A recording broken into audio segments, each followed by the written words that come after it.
Hi everyone, I am Sahar Tash and I am presenting about the Dragon Boat Festival.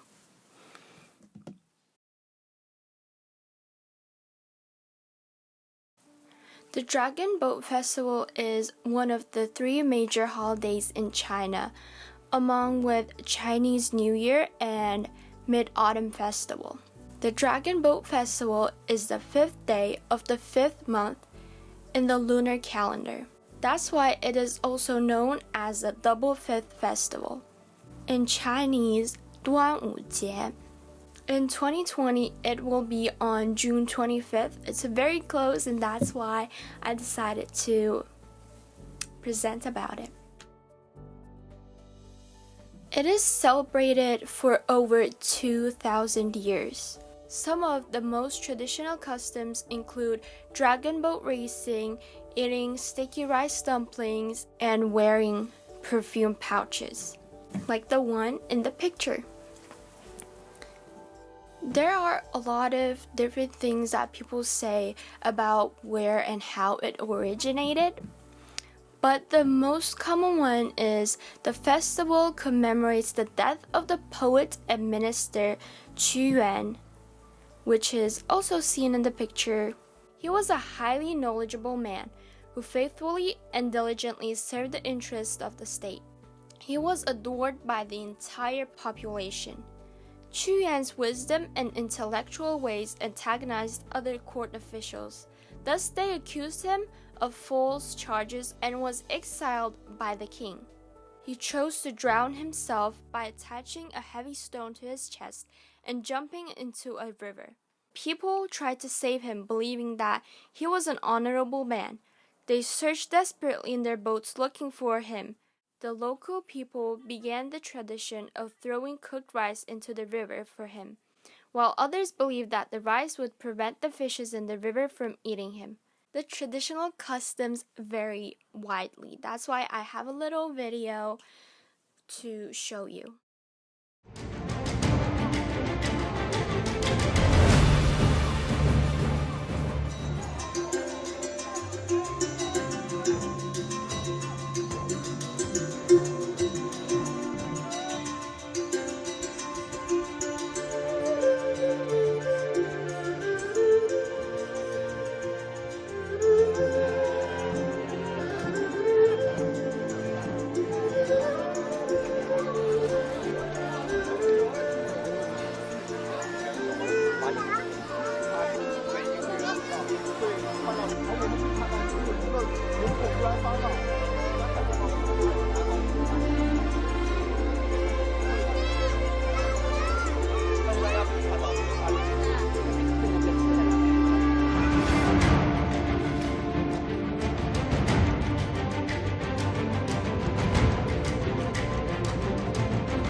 So there are all these ways people celebrate Dragon Boat Festival.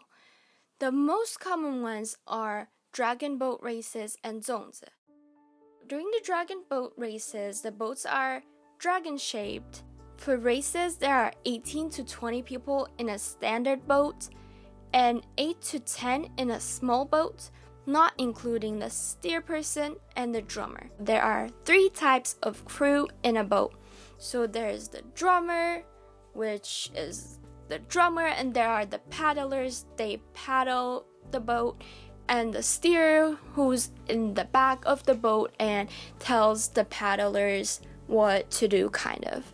And here is 粽子. On the left side, there's pictures to show you how it's made, and you can see on the picture on the right of how it really looks like when you eat it. You unwrap the leaves and you eat the rice. It's usually made from sticky rice, and in the north, fillings are mostly red bean paste and tapioca or taro. Northern style 粽子 is mostly sweet and dessert-like. Personally, I like that more than southern style. The southern style 粽子 tend to be more savory or salty. Fillings of southern style 粽子 include salted duck egg, pork belly, taro, shredded pork or chicken, Chinese sausage, pork fat, and mushrooms.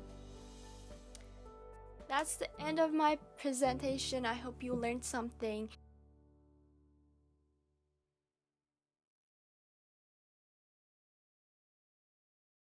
Thank you.